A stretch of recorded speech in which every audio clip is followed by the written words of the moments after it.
Grabo y seguimos.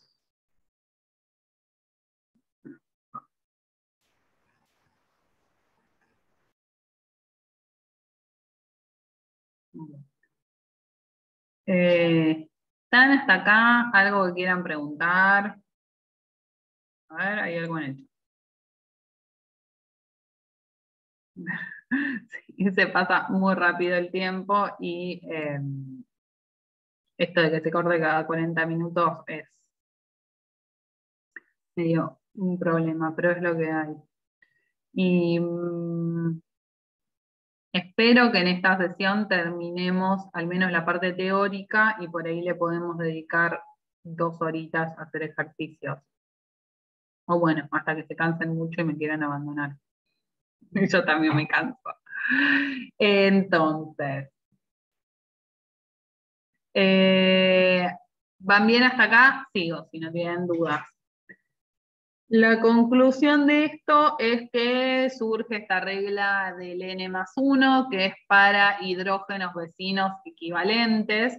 Si yo tengo dos, o sea, si tengo, claro, estoy viendo la tabla que no le había prestado atención, si tengo un hidrógeno vecino, como vimos nosotros en el ejemplo, el resultado es un doblete, 2 hidrógenos equivalentes triplete, 3 un cuarteto y así sucesivamente, siguiendo lo que es el triángulo de Pascal, ¿sí?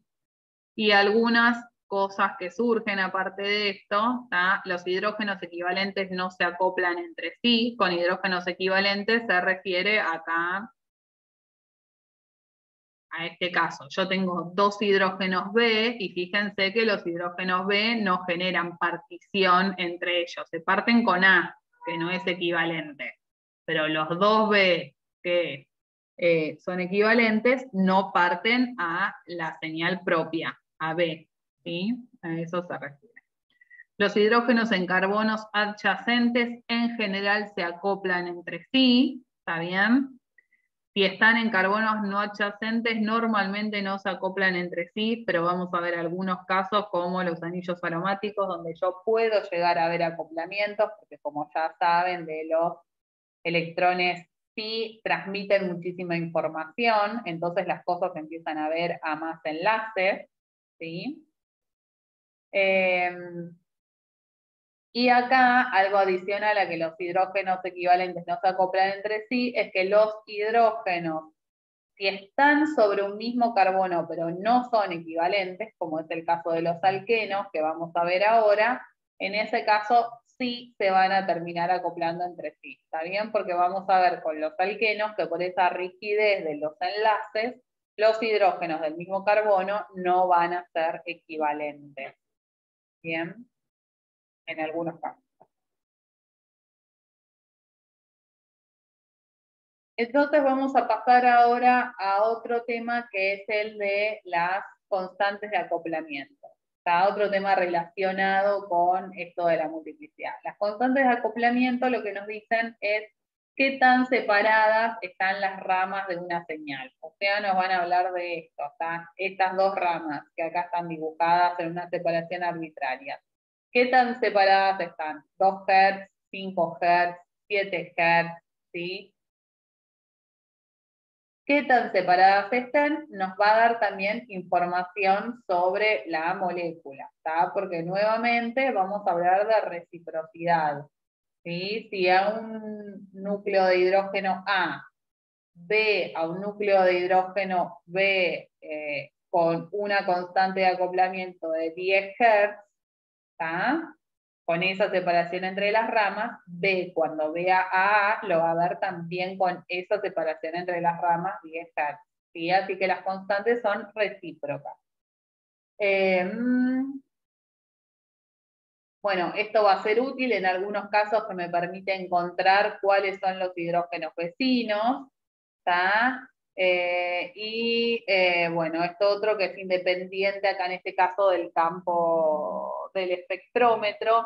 Entonces, a ver, cuando uno escribe un paper científico y va a, después por ahí en la próxima sesión les muestro alguno para que vean de ejemplo. uno va a caracterizar un compuesto nuevo, por ejemplo, un compuesto que uno hizo que es nuevo y lo va a describir por primera vez, uno va a decir en el RMN el desplazamiento químico de la señal, va a decir si es un doblete, un triplete o qué tipo de multiplicidad tiene, va a decir para cuántos hidrógenos integra y si es algo que no sea un singlete, ¿tá? Que tiene una partición, uno va a decir también cuál es la constante de acoplamiento. Todas esas cosas van a estar caracterizando al espectro de nuestro compuesto y tienen que coincidir, digamos, tienen que tener lógica para el espectro que yo esté planteando. ¿Sí?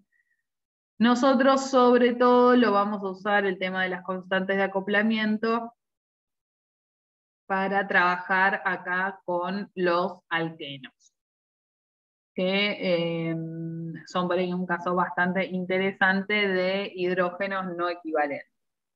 Sí, acá tienen como es, sí, Disculpe, una consulta. sí. Nosotros si tuviéramos, digamos, clase normal presencial, veríamos todo esto en el laboratorio, ¿no? Mm, ¿Solamente serían las prácticas o no veríamos? no, no, en las prácticas, porque de hecho me parece que no hay ningún equipo de RMN en la UNM, si no me equivoco. Ah, Pero además, a ver, no es que tiene muchísima práctica de laboratorio, porque uno lo que hace es tomar su molécula, ¿sí? Lo que hice yo en este espectro que les mostré, que es un espectro experimental, vos tomás tu ajá. molécula, la diluís, en mi caso, en cloroformo deuterado, ¿tá? Y eso lo mandás a un tubo abajo y abajo lo que hacen es trabajar en ese equipo que no te dejan meter mano porque son equipos de varios, muchos millones de pesos. Entonces hay un operador técnico que se encarga de manejar el equipo, no es que va y lo hace el investigador normalmente, en algunos casos sí, pero normalmente hay un operador especializado en eso. Y vos le dejás tu muestra y te vas, y luego te manda un mail con esto, que vos lo analizás. No es que tiene mucha práctica, o sea, sí tiene práctica en cuanto al análisis, pero no es que tiene mucha práctica de laboratorio eh, esta parte, hacer los espectros. Uno en realidad hace un tubo y lo manda. Después el resto lo hacen ellos. En otras, Claro, sí, nosotros lo que haríamos es interpretar estos datos, sí. como usted nos está Ustedes lo que explicando. harían es interpretar esos datos, sí, que es lo mismo que van a hacer en la clase de resolución de problemas o ahora conmigo. No es algo que tenga mucho trabajo de laboratorio para hacer con alumnos, porque bueno, es eso que algo también uno en la práctica, a ver, uno con alumnos, después cuando son grupos más reducidos, nosotros lo que hacemos es llevarlos a ver el equipo y todo, pero todo el manejo del equipo lo hace gente que está especializada en eso. O sea, el CONICET, por ejemplo, contrata técnicos específicamente, que muchos son doctores en química orgánica, para manejar estos equipos. No es que es algo tan trivial que hace todo el mundo. Así que en realidad así práctica de alumnos, uno no, tampoco hago, yo sé muy poco del funcionamiento de este equipo en la práctica. A veces en algunos lugares a disposición quedan equipos muy viejitos que ya por ahí no se usan para investigación, entonces bueno, que uno como docente o alumno puede meter mano. Pero si no, salvo que uno se dedique a espectroscopías, no es algo que uno va a tocar. Mandas la muestra y le pagás, esto también es importante, le pagás al técnico que te lo hace. Al técnico, al instituto, no es que el técnico se cobra la plata y la lleva a la casa, pero tiene un costo hacer estos efectos. Ok, gracias. Así que eso funciona así. Bueno, ya que les dije el solvente, cloroformo deuterado, acá se ve el piquito. ¿Sí? Este piquito de acá, que está así como piquito acá, esto no es un triplete, sino que es un doblete, y al lado está la señal del cloroformo deuterado, que lo que uno ve en la práctica es el hidrógeno, digamos, nunca es 100% deuterado el solvente, entonces lo que uno ve es la pequeña fracción no deuterada, ves esa señal de ese hidrógeno del cloroformo. Eso uno siempre lo busca como señal en los espectros y uno lo mandó en cloroformo. Hay otros solventes, pero el cloroformo es como de los más baratos también y de los más comunes. Después se evapora fácil, entonces te permite recuperar la muestra, tiene toda una suerte de ventajas. Entonces, ¿qué más les quiero decir de esto?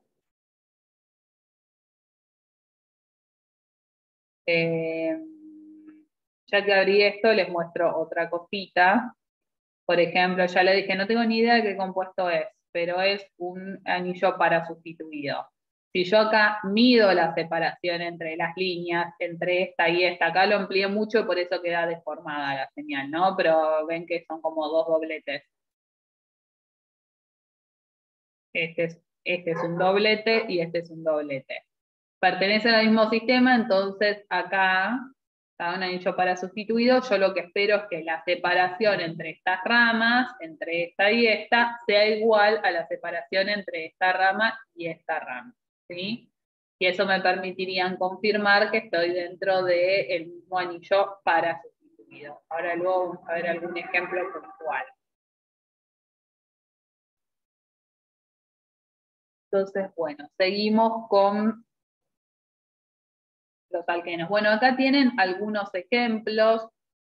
Esto es un valor de constante típica para alcanos de 7 Hz.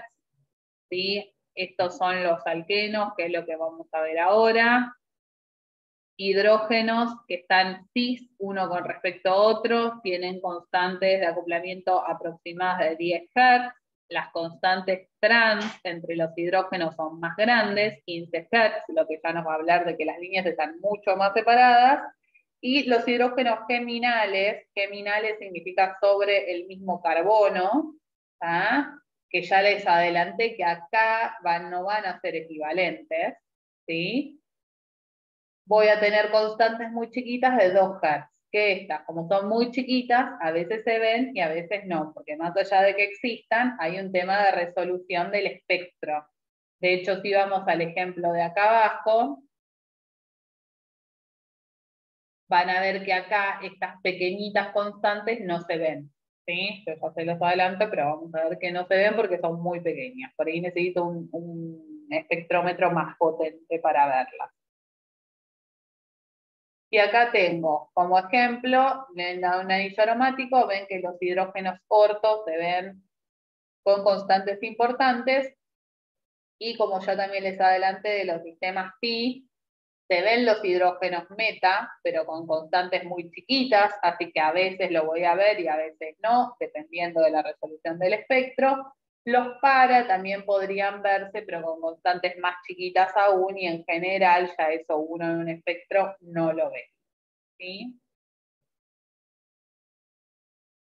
Entonces, si están hasta acá, vamos a ir al ejemplo, el alqueno que tenemos como ejemplo, que es el estireno. Vamos a ver qué es lo que le pasa al hidrógeno B y luego vamos a ver qué es lo que le pasa al hidrógeno A, como otro ejemplo. ¿Tá? Yo acá les señalé cuáles son los hidrógenos. Esta partecita de acá que no se entiende mucho tiene que ver con cuáles son, con el anillo aromático sí, acá serían para 5 hidrógenos, no se los puse con mucho detalle, porque bueno, no es la parte que estamos tan interesados en analizar ahora. Pero entonces, bueno, vemos qué pasa con el hidrógeno B. El hidrógeno B, ¿a quiénes va a ver? B, al hidrógeno A, que es un hidrógeno trans, ¿sí? Si volvemos a la tabla, hidrógenos trans eran J grandes de más o menos 15 Hz. Eso obviamente es un valor aproximado. Acá tenemos que B se parte con A con una J de 17 Hz. ¿Sí? Una J muy, muy grande que va a separar mucho de esas líneas. A su vez, B va a ver ahora al hidrógeno geminal, que es C. Pero acá en este caso habíamos hablado de J muy chiquitas, de alrededor de 2 Hz. Entonces, La señal se vuelve a partir ahora por una J chiquita, es decir, poca separación entre las líneas en la segunda partición, ¿sí? Eso me da un patrón de este tipo, ¿está? Dos piquitos muy juntitos y luego dos piquitos juntitos otra vez, ¿sí?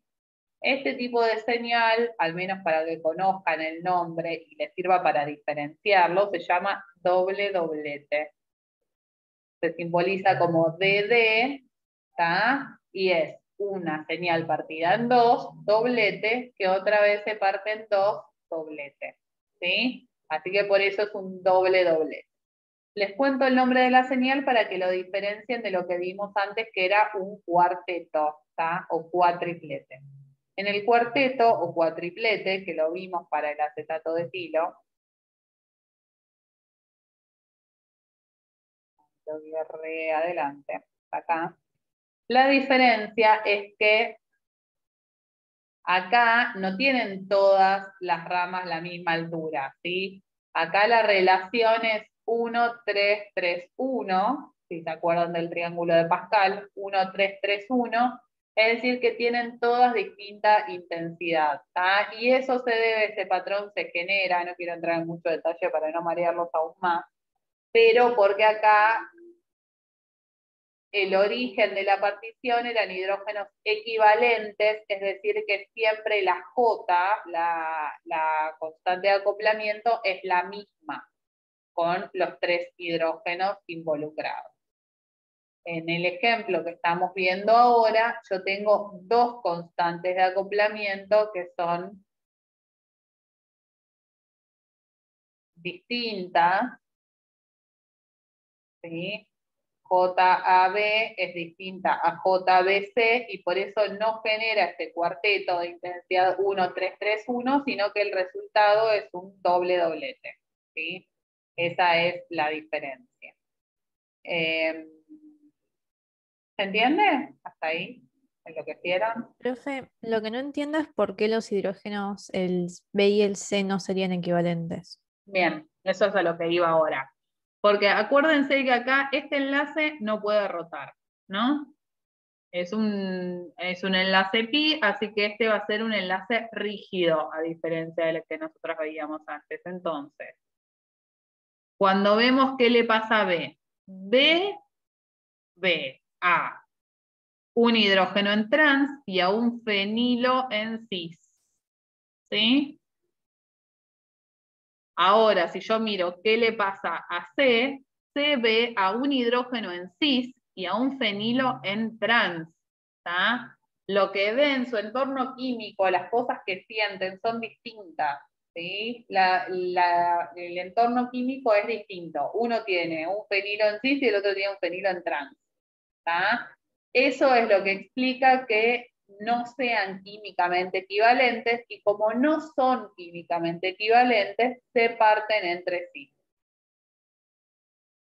¿Sí? Ese es el final del cuentito de las cosas que habíamos visto por acá, que decían los que están sobre el mismo carbono, a veces se acoplan entre sí, otras veces no se acoplan entre sí. ¿Tá? Es este motivo. Si los hidrógenos no son químicamente equivalentes, porque acá uno tiene un fenilo en cis y el otro tiene un fenilo en trans, entonces se van a partir entre sí con una J que va a ser una J gem, ¿sí? Que en este caso es una J pequeñita. ¿Bien? Sí, sí, ahora entendí. Gracias.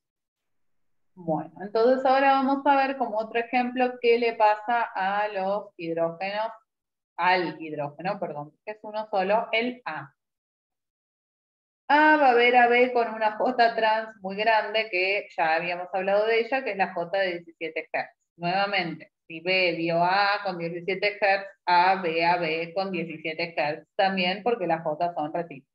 Entonces, planteo la partición con B, ¿sí? Esta J grande, y luego A ve ahora a C, ¿sí? Que es un hidrógeno que tiene en cis, con una J que también era bastante grande, 10 Hz.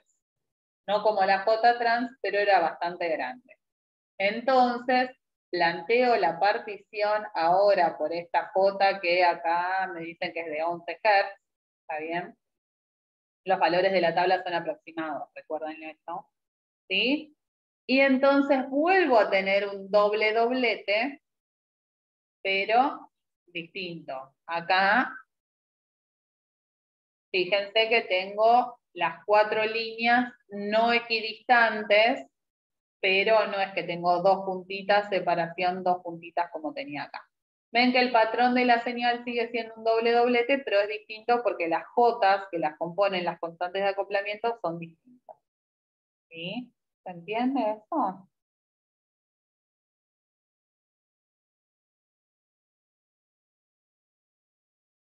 Cuando analizamos acá, yo sigo mientras tanto si le doy tiempo para pensar un poco. Este es el patrón característico de algo tipo estireno, ¿sí? Ustedes ven, por un lado, esta señal corresponde al núcleo A, un doble doblete así con las ramas no equidistantes, pero bueno, una cosa como más o menos que ven las 4 señales claramente, todas de la misma altura, los picos, ¿sí? Que es este doble doblete que corresponde a los hidrógenos A. Y luego van a tener 2 señales, una correspondiente a B y otra correspondiente a C. B tiene esta particularidad de que por tener esta J trans de 17 Hz, ven cualitativamente que la separación entre las ramas es más grande, ¿sí? Acá se ve que esta es más grande que esta, ¿sí? Sí, sí. Entonces ven que esta separación que es cualitativamente muy grande. De hecho, cuando ustedes, vamos a ver algún ejemplo más, creo que se los puse, ya se los muestro. Muy adelante. Miren, este es un espectro de un alqueno, que lo reconozco, no es que me lo sé de memoria, lo reconozco por la separación entre las ramas, ¿sí? Esta es la parte de un anillo aromático, miren acá. Cuando afinan un poco del ojo, enseguida encuentran la partición trans, porque es como el doble que las otras. ¿Tá? Entonces no necesitan medir al detalle por ahí las jotas para darse cuenta a golpe de vista cuando tienen un poquito de práctica que esto acá es un alqueno. Nuevamente lo que tenía antes, doble doblete, ¿sí? Esto de las 4 ramas que son equidistantes, entre comillas, no son equidistantes, pero se ven claramente, y los otros que se ven como dobletes, uno muy separado y el otro más normalito. Noten que en ambos ejemplos no se vio la JGEM. Vuelvo acá ahora a mostrar esto que les estoy diciendo. La JGEM que estábamos hablando, esta partición chiquitita, ¿sí? Ven que no está, ven que lo ven como doblete. ¿Tá? La partición chiquita no se ve y eso es frecuente porque depende de la resolución del espectro. Estos ya son espectros más reales y si no tienen una muy buena resolución no van a ver las particiones pequeñitas. ¿Sí? Acá no está analizado lo que le pasa a C, lo podríamos analizar, ¿sí? C, ¿qué va a hacer? Va a ver a A con una J de 11 Hz, ¿tá? La misma con la que A veía C, ¿sí? Acá tienen la J, y luego va a ver a B con esta J GEM de 1,4 Hz, que ya dijimos que si bien existen, el espectro no se ve. Así que lo que yo espero terminar viendo es el doblete con una separación de 11 Hz, ¿sí? Es decir, un doblete más juntito que el de B, ¿sí? Ese es el análisis del estireno, que es un ejemplo un poquito más complejo porque tengo que considerar las cosas. ¿Están? Sí, sí. Luego, como ya vieron, hay espectros de ejemplo donde vamos a repasar todos estos efectos de manera como más práctica. ¿Tá? Ahora ya estamos entrando en lo último de espectro de hidrógeno, que es el tema de hidrógenos que intercambian con deuterio. Estos son hidrógenos unidos a heteroátomos. Heteroátomos son átomos que no son ni carbono ni hidrógeno, ¿sí? Es decir, oxígeno, nitrógeno, azufre podría ser, pero lo más frecuente para nosotros que vamos a trabajar en la materia va a ser nitrógeno y oxígeno, ¿sí? Estos hidrógenos que están unidos a heteroátomos son bastante lábiles y lo que les pasa es que van a intercambiar con el entorno, con moléculas de solvente, otras moléculas que andan por ahí. Es decir, que van a salir de la molécula y van a volver a entrar, ¿tá? Esto, lo que es el RMN, implica que por ahí, no sé, acá tengo un alcohol, ¿tá? Este hidrógeno estaba en estado alfa, se va, y cuando vuelve uno en estado beta, ¿sí? Que se va y vuelve otro en estado beta, y se va y vuelve otro alfa, y así sucesivamente, ¿tá? Y esto ocurre de manera muy rápida en lo que son los tiempos de medición del RMN.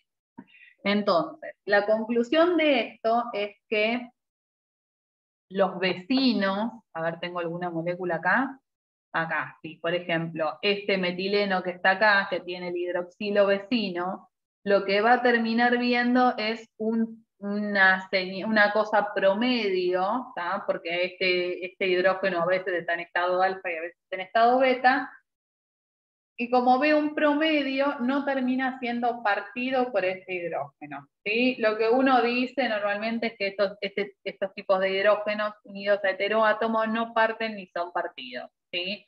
Eso es porque la influencia sobre el vecino se promedia y es como que no ve ya la partición por ese hidrógeno, ¿tá? Así que este metileno que está directamente unido es como si no existiera este hidrógeno vecino. No va a haber la partición por el hidrógeno vecino. Al hidrógeno del hidroxilo, al que está unido a un heteroátomo, lo que le pasa es que uno, bueno, está alfa, beta,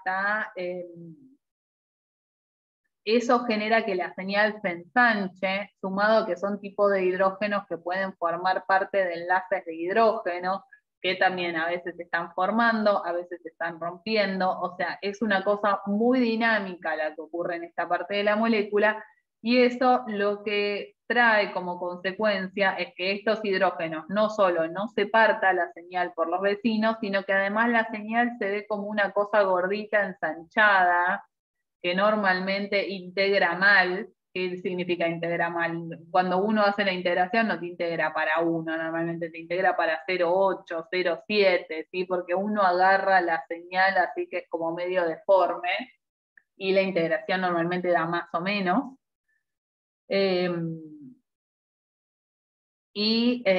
La otra consecuencia es que salen en una zona muy variable del espectro, porque tiene que ver con las posibilidades que tienen de formar puentes de hidrógeno. Entonces, si están formando puentes de hidrógeno muy estables, van a salir más cerca de 12, mientras que si los puentes de hidrógeno son más lábiles, van a salir más cerca de 0, ¿sí? Y también estas posibilidades de formar puentes de hidrógeno ensanchan bastante la señal, ¿sí? La última cosa con respecto a esta señal es el título de la diapositiva, intercambio con deuterio. Como son hidrógenos lábiles, si uno pone agua deuterada en su muestra, lo que puede hacer es intercambiar este hidrógeno del alcohol acá por deuterio, ¿sí? Que es lo que se muestra en esta ecuación, que obviamente es un equilibrio, ¿tá? Entonces, como el deuterio no se ve en esta ventana del espectro de RMN de hidrógeno, uno lo que ve en la práctica al agregar agua deuterada es que la señal desaparece del espectro, ¿sí? Entonces, esta es una forma muy sencilla experimentalmente para corroborar que esa señal era de un hidrógeno unido a heteroátomos. Bien. Lo mismo ocurre con hidrógenos de aminas, por ejemplo. El NH2 en este caso puede intercambiar con deuterio y puede desaparecer la señal. Entonces uno, cuando informa este tipo de señales, en un paper, por ejemplo, científico, uno va a poner acá, qué sé yo, a este le voy a poner 3,7 ppm, no es 3,7, que es 3,9. 3,9 ppm, triplete, integra para ¿cuántos hidrógenos? Integra para 2 hidrógenos, J tanto, que la tengo que medir, A este de acá lo voy a decir que está a 3,2 ppm, señal ancha, intercambiable con deuterio, ¿sí? Y ahí ya uno sabe, o es una descripción compatible, que si esta es mi molécula, es la señal del hidrógeno correspondiente al hidroxilo. Bien, ese intercambio con deuterio se informa. ¿Qué más les quiero decir de esto? Ah, bueno, nada, esto de que sea variable el desplazamiento químico de la señal. Una vez hace dos espectros sucesivos en los que cambiaste el solvente, cambiaste la concentración de la molécula, y esta señal puede verse en distintos lugares del espectro. No es tan fija como las otras, ¿sí? Eso se debe a la posibilidad de formar puente de hidrógeno que estábamos viendo antes. ¿Sí? Sí, sí, se entiende. ¿Sí? Bueno, esto es un resumen de qué información pueden obtener el espectro de RMN. Por un lado, ven en primera instancia el número de señales, ¿tá? Que va a ser el número de tipos de hidrógenos que tiene la molécula, suponiendo que no hay superposición de señales fortuita. Van a analizar los desplazamientos químicos que tienen que ser compatibles con el entorno químico, o sea, si está unido a un heteroátomo, ese núcleo de hidrógeno, la señal tiene que estar más desplazada. Si todo este tipo de cosas ustedes las van a mirar al final del espectro otra vez de cero, y todo les tiene que coincidir con la molécula que plantearon. Van a ver que las integrales coincidan, van a ver que las multiplicidades sean acordes a los vecinos que tiene cada una de las señales. Si corresponde, van a analizar las constantes de acoplamiento, ¿sí? Y si corresponde y tienen hidrógenos unidos a heteroátomos, van a ver que se cumpla esto, que la señal sea intercambiable con deuterio, ¿sí? Que sean estas señales anchas, con ciertas características que son típicas de este tipo de hidrógeno. ¿Sí? O sea, todo les tiene que coincidir. ¿Tá? Eso es como un repaso que uno tiene que hacer al final. Bueno, y ahora, no sé si llegó en 5 minutos, pero si no tienen dudas hasta acá, pasamos a carbono 13, que es más fácil, por suerte, más corto.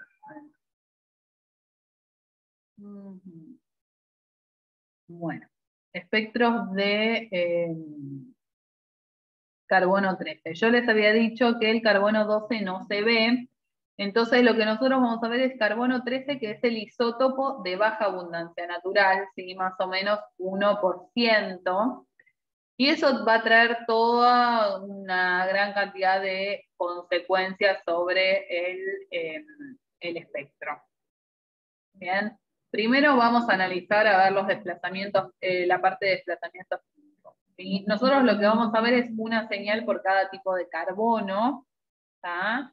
Similar a lo que pasaba antes con los hidrógenos. Acá el espectro va entre 0 y 220 ppm, ¿sí? Ya no entre 0 y 12, así que tengo un espectro bastante más amplio y la coincidencia de carbonos es más rara, aunque se da con más frecuencia de lo que uno quisiera, pero bueno, tiene una escala un poco más grande que en protón. Y por suerte, todos los efectos de entorno químico son los mismos que para los espectros de hidrógeno. Es decir, que los anillos aromáticos salen más desplazados que, no sé, que los alcanos, que siempre que tenés un heteroátomo atractor de electrones te desplaza la señal. Bueno, mismos efectos que habíamos estado analizando antes. Acá tienen algunas tablitas como para guiarse. Obviamente no se tienen que saber de memoria ningún tipo de efecto, ¿tá? Pero bueno, como para que tengan algo para guiarse, para resolver ejercicios. Acá tienen otra tablita más. Pasamos a la parte de integración, muy rápidamente. Acá no van a integrar nunca, ¿sí? A diferencia del espectro de hidrógeno, las áreas bajo los picos no son proporcionales al número de carbonos equivalentes que tienen, y eso se debe a que los tiempos de relajación, es decir, los tiempos en los que vuelve el sistema al equilibrio, son bastante variables en carbono, ¿sí? Hay núcleos de carbono que tardan mucho más en relajar, sobre todo los carbonos cuaternarios, ¿sabes? Es decir, los que no tienen átomos de hidrógeno unidos. Entonces, eso hace que esas señales sean más chiquitas y bueno, la verdad que integrar no es algo correcto en los espectros de carbono. Pero sí uno puede ver cosas cualitativamente, no vamos a hablar nunca de integración, pero podemos saber que, como yo les decía, los hidrógenos cuaternarios son los más peticitos en generar un espectro de carbono. Y por otro lado, si yo tengo dos carbonos con equivalentes, la señal crece, ¿está bien? No voy a integrar, no voy a decir que es el doble, no voy a decir nada de eso, pero sí se ve cualitativamente que la señal es más grande. Les voy a mostrar un espectro de carbono. Este creo que tenía carbono. No saben de lo que estoy hablando.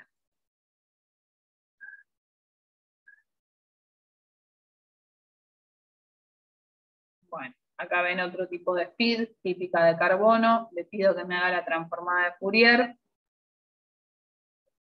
Este es un espectro de carbono.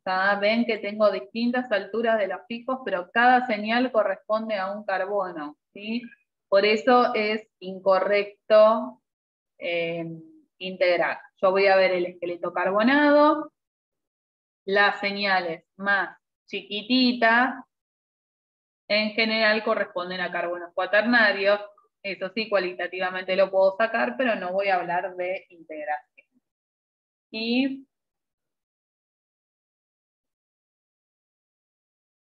acá esta señal, que son una señal partida en 3, acá es el cloroformo deuterado, ¿tá? ¿Se acuerdan? Es el mismo espectro que antes, así que antes habíamos visto la señal de cloroformo deuterado, acá también.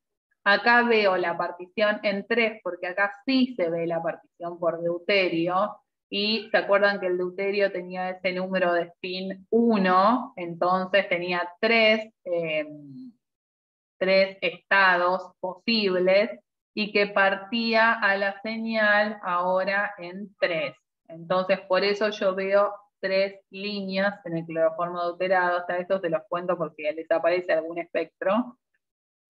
3, una señal compuesta por 3 líneas A77 en el espectro de carbono es el cloroformo deuterado, ¿sí? Es el solvente que se ve la partición de ese carbono por deuterio. ¿Cuánto me queda? Un minuto.